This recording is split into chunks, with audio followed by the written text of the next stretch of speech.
उत्तर प्रदेश के प्रयागराज में विधायक विजय मिश्रा की अवैध इमारत को प्रशासन ने ढहा दिया। राज्य में बदमाशों के अवैध ठिकानों पर योगी सरकार पिछले कई महीनों से कार्रवाई कर रही है और इसी कड़ी में विधायक विजय मिश्रा की इमारत भी प्रशासन के निशाने पर आ गई। आरोप है कि गलत तरीके से इस इमारत को बनाया गया था, जिसे जमींदोज कर दिया गया। इमारत के ढहते ही वहां धूल का गुबार छा गया। इससे पहले मशीनों की मदद से 4 मंजिला इस इमारत के कई हिस्से तोड़े गए। इस पूरी कार्रवाई के दौरान वहां कई बड़े अधिकारी और बड़ी संख्या में पुलिस के जवान तैनात रहे, ताकि कोई हंगामा होने पर उसे वक्त रहते शांत करवाया जा सके। आसपास के कई लोग भी प्रशासन की इस कार्रवाई को देखने वहां जुट गए। उत्तर प्रदेश के प्रतापगढ़ में एक दुकान में इतनी खतरनाक आग लगी कि उसमें रखा करीब 50 लाख रुपए का सामान जलकर खाक हो गया। आशंका जताई गई कि प्रतापगढ़ के बलीपुर इलाके की इस दुकान में शॉर्ट सर्किट से आग लगी, जो इतनी तेज फैली कि दुकान में रखा सारा सामान स्वाहा हो गया। दमकल की गाड़ियां जब आग बुझाने पहुंची तब तक आग फैल चुकी थी और दुकान आग के गोले में तब्दील हो गई थी। वहां से निकलने वाली लपटें किसी ज्वालामुखी से निकलने वाले लावे की तरह डरा रही थी, क्योंकि वो आसपास की दुकानों की ओर बढ़ने लगी। आग बुझाने पहुंचे दमकल के कर्मचारियों के लिए यही सबसे बड़ी चुनौती बनी। उन्होंने आग को काबू करने के लिए पानी और खुदाई करने वाली मशीन को अपना हथियार बनाया और दुकान की दीवारों को तोड़ा जाने लगा। लेकिन ये इतना आसान नहीं था, क्योंकि पानी की मोटी धार जैसे ही आग पर पड़ी, उसकी लपटें तेज हो गईं और चिंगारी दूर तक छिटकी। इस बीच दमकल के कर्मचारियों ने बड़े बड़े डंडों से भी दुकान की दीवार तोड़ी, क्योंकि अगर दुकान के अंदर धधक रही आग बगल की दुकानों तक पहुंच जाती तो उसे काबू करना और कठिन हो जाता। जिस दुकान में आग लगी उसमें गाड़ियों का सामान बिकता था, जिनमें आग लगने से हालात बिगड़ गए और करीब 3 घंटे तक पसीना बहाने के बाद दमकल के कर्मचारियों ने उसे बुझाया, लेकिन दुकान में रखी कोई चीज नहीं बची और करीब 50 लाख का नुकसान हुआ। पाकिस्तान की पंजाब विधानसभा में जोरदार हंगामा हो गया। बताया गया कि विपक्ष विधानसभा में सवाल पूछने के दौरान मंत्री ही मौजूद नहीं थे, जिसके बाद विपक्ष भड़क गया और उसने वहां हंगामा शुरू कर दिया। सदन में मौजूद विपक्षी नेता वेल में आ गए और जमकर नारेबाजी की, लेकिन हद तो तब हो गई जब कुछ लोग आगे बढ़ते हुए स्पीकर तक पहुंच गए और उन पर कागज के गोले फेंकने शुरू कर दिए। इस दौरान विपक्ष ने कार्रवाई के लिए रखे गए दस्तावेजों को फाड़ दिया। हंगामा इतना बड़ा कि सदन की कार्रवाई को निलंबित करना पड़ गया। स्पेन के मशहूर और पारंपरिक फ्लेमेंको डांस से जुड़े कलाकारों ने राजधानी मैड्रिड में सड़कों पर डांस कर विरोध प्रदर्शन किया। उनका मकसद कोरोना की वजह से लगातार बंद रहे फ्लेमेंको बार और उससे बेरोजगार हो रहे लोगों की तरफ सरकार का ध्यान खींचना था, जिसके लिए उन्होंने स्पेन के 150 साल पुराने एक फ्लेमेंको बार के सामने डांस किया। मैड्रिड से सामने आई तस्वीरों में एक तस्वीर में एक महिला डांसर पारंपरिक वेशभूषा में सड़क पर डांस करती नजर आई। इस दौरान उसके हाव भाव में मायूसी और गुस्सा भी साफ दिखाई दिया। यही नाराजगी दूसरे कलाकारों ने भी दिखाई, जो अपना रोजगार छिन जाने के दुख और गुस्से में बार की बालकनी से अपनी पोशाकों को नीचे सड़क पर फेंकते नजर आए। बार के मालिकों ने बताया कि वो कोरोना की वजह से पिछले 1 साल से नुकसान झेल रहे थे। उन्हें किसी तरह की सरकारी मदद नहीं मिली, जिसकी वजह से उन्हें ये फैसला लेना पड़ा। फ्लेमेंको कलाकारों ने यह भी दावा किया कि अगर ऐसे ही हालात रहे तो जल्द ही स्पेन की ये मशहूर कला खत्म हो सकती है। आजादी की 75वीं वर्षगांठ मनाने के लिए केंद्र सरकार ने एक हाई लेवल कमेटी का गठन किया है। इस कमेटी की अध्यक्षता खुद प्रधानमंत्री नरेंद्र मोदी करेंगे। सरकार की तरफ से इससे जुड़ी अधिसूचना भी जारी कर दी गई है। कमेटी में पूर्व राष्ट्रपति प्रतिभा पाटिल, सुप्रीम कोर्ट के मुख्य न्यायाधीश, लोकसभा स्पीकर, रक्षा और गृह मंत्री को भी शामिल किया गया है। दिल्ली से पुणे जा रहे इंडिगो एयरलाइंस के एक विमान में एक यात्री की कोरोना रिपोर्ट पॉजिटिव आने से हड़कंप मच गया। न्यूज़ 18 के विवेक गुप्ता की रिपोर्ट है कि विमान में बैठे जिस यात्री की कोरोना रिपोर्ट पॉजिटिव आई, उसे वो रिपोर्ट उसके मोबाइल पर विमान में बैठने के बाद मिली। उसने विमान में सफर करने से कुछ घंटे पहले ही अपना RT-PCR टेस्ट करवाया था, लेकिन जब उसे खुद के कोरोना पॉजिटिव होने की बात पता चली, उसने इसकी जानकारी तुरंत विमान में मौजूद कर्मचारियों को दी। पर तब तक विमान दिल्ली से पुणे के लिए उड़ान भर चुका था, जिसके बाद उसमें बैठे सभी लोग घबरा गए, जिसे देखते हुए विमान को बीच रास्ते से वापस दिल्ली की तरफ मोड़ लिया गया और उसकी दिल्ली एयरपोर्ट पर लैंडिंग कराई गई। इसके बाद सभी यात्रियों को विमान से नीचे उतारा गया और जिस यात्री को कोरोना पॉजिटिव पाया गया था उसे फौरन अस्पताल के लिए रवाना कर दिया गया। विमान को सैनिटाइज करने के बाद सभी यात्रियों को दोबारा उसमें बैठाया गया, जिसके बाद विमान ने फिर पुणे के लिए उड़ान भरी। सरकारी कार्यक्रम में अपनी जगह अपने भाई को भेजना बिहार के मंत्री मुकेश सहनी को महंगा पड़ गया। बिहार के मंत्री मुकेश सहनी के एक सरकारी कार्यक्रम में अपनी जगह अपने भाई को भेजने पर विवाद हो गया और विपक्ष ने नीतीश सरकार पर तंज कसा। जो कभी चुनाव नहीं जीता है उसको आप मंत्री बना दीजिएगा, तो इसमें गलती मुकेश सहनी की थोड़ी ना। खबर है कि मामले के तूल पकड़ने के बाद मुख्यमंत्री ने सख्ती दिखाते हुए मुकेश सहनी को तलब किया, जिसके बाद उन्होंने अपनी गलती मानी। आने वाले समय में इस पे ध्यान रखूंगा, इस तरीके से नहीं हो। भारतीय क्रिकेट टीम के पूर्व कप्तान बिशन सिंह बेदी की हालत में थोड़ा सुधार हुआ, जिसके बाद अब उन्हें आईसीयू से वार्ड में शिफ्ट कर दिया गया। कुछ दिन पहले दिल्ली में उनकी बाईपास सर्जरी हुई थी। इसके बाद उनके सिर में खून का थक्का दिखने पर ब्रेन सर्जरी भी की गई। राजधानी के आरकेपुरम पुलिस स्टेशन में दिल्ली पुलिस ने एक लाइब्रेरी तैयार की ताकि आसपास के इलाके में रहने वाले गरीब परिवारों के बच्चे भी वहां पहुंचकर मुफ्त में पढ़ सकें। लाइब्रेरी में 4000 से ज्यादा किताबें हैं जो यहाँ के आसपास के बच्चों के लिए आजकल हॉटस्पॉट अगर कहा जाए तो बनी हुई है। इस लाइब्रेरी में कंप्यूटर के अलावा वाईफाई और 6ठी से 10वीं क्लास में पढ़ने वाले छात्रों को उनका सिलेबस पढ़ाने के लिए स्मार्ट बोर्ड की सुविधा भी मौजूद है। हमारा यही था कि बच्चों को अच्छी तैयारी मिल जाएगी और अच्छा प्लेटफॉर्म रहेगा उनके लिए।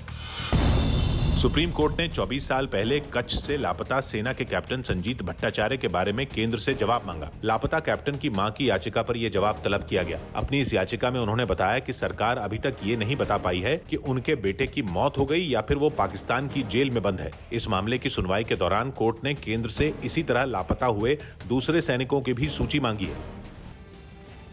म्यांमार में सैन्य शासन के खिलाफ जारी प्रदर्शनों के बीच स्वास्थ्य कर्मियों को पीटने का एक वीडियो सामने आया। सैन्य तख्ता पलट के विरोध में पूरे देश में उबाल है और पिछले 1 महीने से लोग सड़कों पर हैं, जो सेना और पुलिस के हमलों को सहने के लिए मजबूर हैं। इसी बीच यंगॉन से एक वीडियो सामने आया जिसमें पुलिस के जवानों ने एक एम्बुलेंस से स्वास्थ्य कर्मियों को उतारने के बाद उन्हें जमीन पर घुटनों के बल बैठा दिया।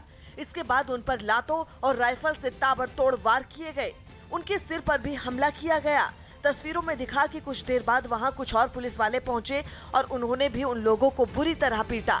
इन हमलों से स्वास्थ्य कर्मी खुद को बचाते दिखे। उन्होंने कई बार माफी की गुहार भी लगाई, लेकिन पुलिस वालों पर कुछ और ही धुन सवार थी। छत्तीसगढ़ के बलरामपुर से एक हैरान करने वाली तस्वीर सामने आई, जिसमें एक आदमी ने बिजली के खंभे पर चढ़कर काफी देर तक हाई वोल्टेज ड्रामा किया। बताया गया कि उसकी पत्नी उसे बिना बताए कहीं चली गई थी, जिससे वो काफी नाराज था और इसी दौरान वो शराब पीकर बिजली के खंभे पर चढ़ गया और ड्रामा करने लगा, जिसके बाद वहां पहुंची पुलिस ने उसे नीचे उतारने का काम शुरू कर दिया। बिजली के खंभे से एक सीढ़ी लगाकर एक पुलिस वाला उसे नीचे उतारने की कोशिश करने लगा। इस काम में इलाके के एक आदमी ने भी उसका साथ दिया। नीचे खड़े पुलिसकर्मी भी उसे लगातार नीचे आने के लिए आवाज लगाते रहे, लेकिन वो आदमी टस से मस नहीं हुआ। उसकी जिद को देख पुलिस ने भी सख्ती दिखाई।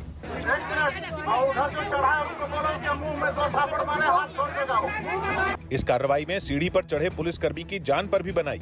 जिस सीढ़ी पर वो चढ़ा था वो बीच से ही टूट गई, जिसके बाद पुलिस वाले ने किसी तरह रस्सी को पकड़कर अपनी जान तो बचाई ही, खंबे पर चढ़े आदमी को भी सही सलामत नीचे उतार लिया। इसके बाद पुलिस उसे अपनी गाड़ी में बैठाकर थाने ले गई। तो उसकी पत्नी बिना बताए कहीं घर से चली गई है, जिससे वो दुखी होकर खंबे में चढ़ने जैसा कार्य किया। पुलिस ने काफी देर तक उसे थाने में बैठाए रखा और जब उसका नशा उतरा तो उसे समझा बुझाकर घर भेज दिया।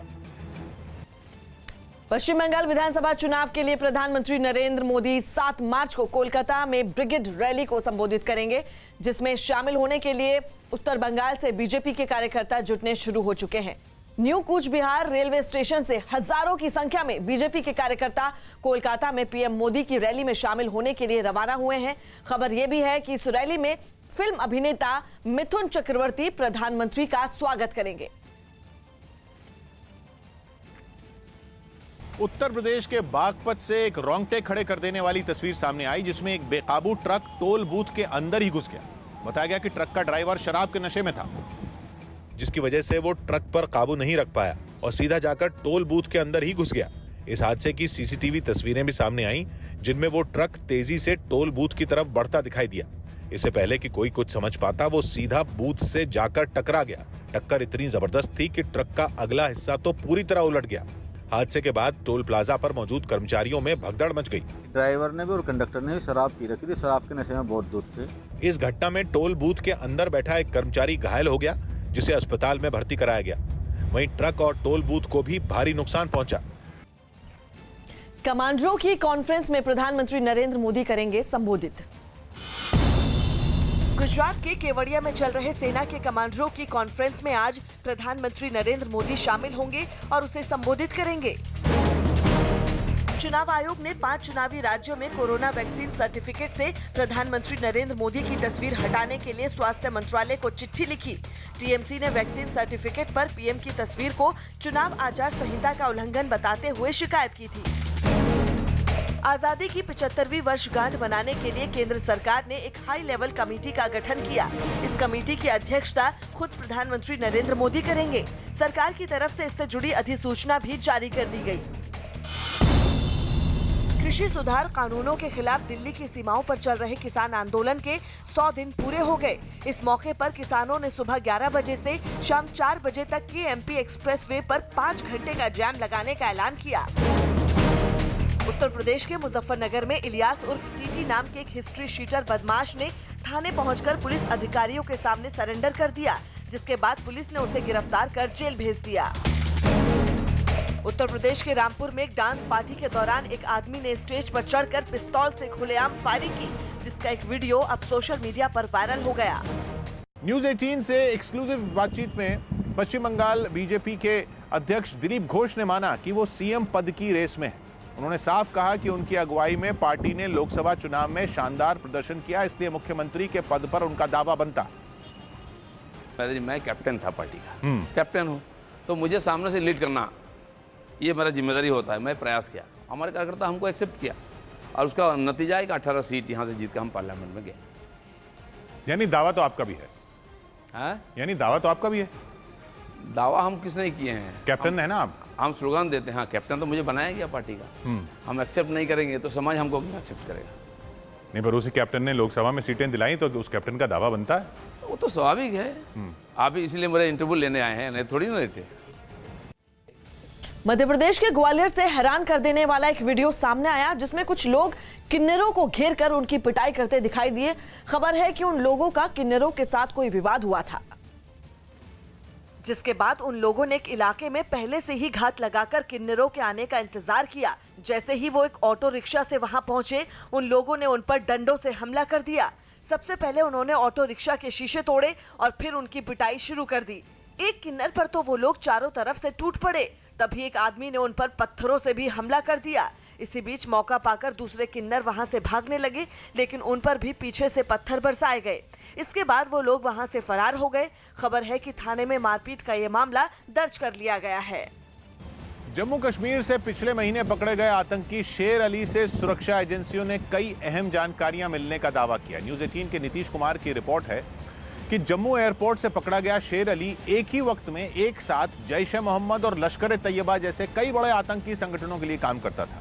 साथ ही वो जम्मू कश्मीर के पुंछ और राजौरी में नौजवानों को बरगलाकर उन्हें आतंक के रास्ते पर ले जाता था। जानकारी के मुताबिक आतंकवाद से जुड़ने से पहले वो कुवैत में मजदूरी करता था और उसी दौरान वो इंटरनेट के जरिए पाकिस्तान के आतंकी संगठनों के संपर्क में आया। उनसे जुड़ने के बाद शेर अली ने काफी वक्त तक आतंकियों के लिए ड्रग्स और हथियारों की सप्लाई का काम भी किया।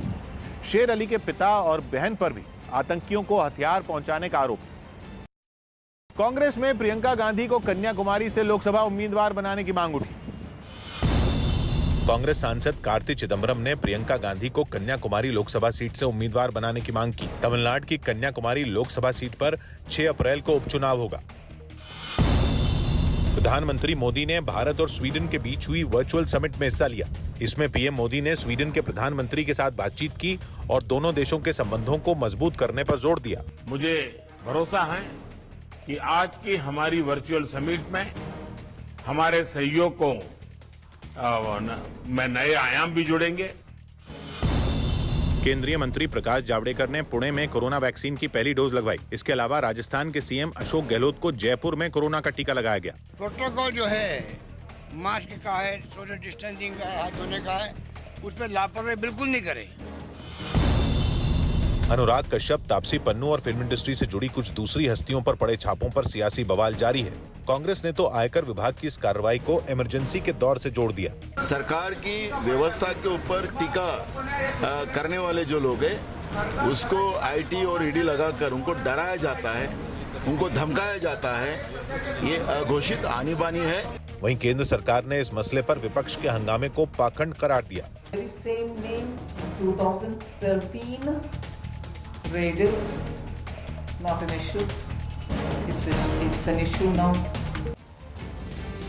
पाकिस्तान में इमरान खान की सरकार का आज फ्लोर टेस्ट होगा। मतलब ये कि आज इमरान खान के राजनीतिक भविष्य पर फैसले होने वाला दिन है। ऊपरी सदन के उपचुनाव में वित्त मंत्री की हार के बाद इमरान खान ने नेशनल असेंबली में विश्वास मत हासिल करने की घोषणा की थी, जिसके बाद से ही विपक्षी दल विश्वास मत प्रस्ताव को गिराने की तैयारियों में जुट गए हैं।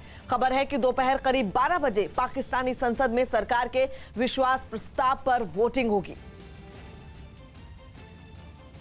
पश्चिम एशिया के देश लेबनान की बिगड़ती अर्थव्यवस्था की मार झेल रहे लोगों का हंगामा पूरे देश में जारी है। लगातार बढ़ती महंगाई और पैसों की तंगी से लोगों का जीना बेहद मुश्किल हो गया है और इसीलिए वो सरकार के खिलाफ अपना विरोध जताने के लिए सड़कों पर उतरकर प्रदर्शन करने में जुटे हैं। राजधानी बेरूत से सामने आई तस्वीरों में साफ दिखा कि लोगों में कितना गुस्सा है। एक इलाके में लोगों ने पुलिस के सामने ही सड़क पर टायर जलाकर उसे जैम कर दिया।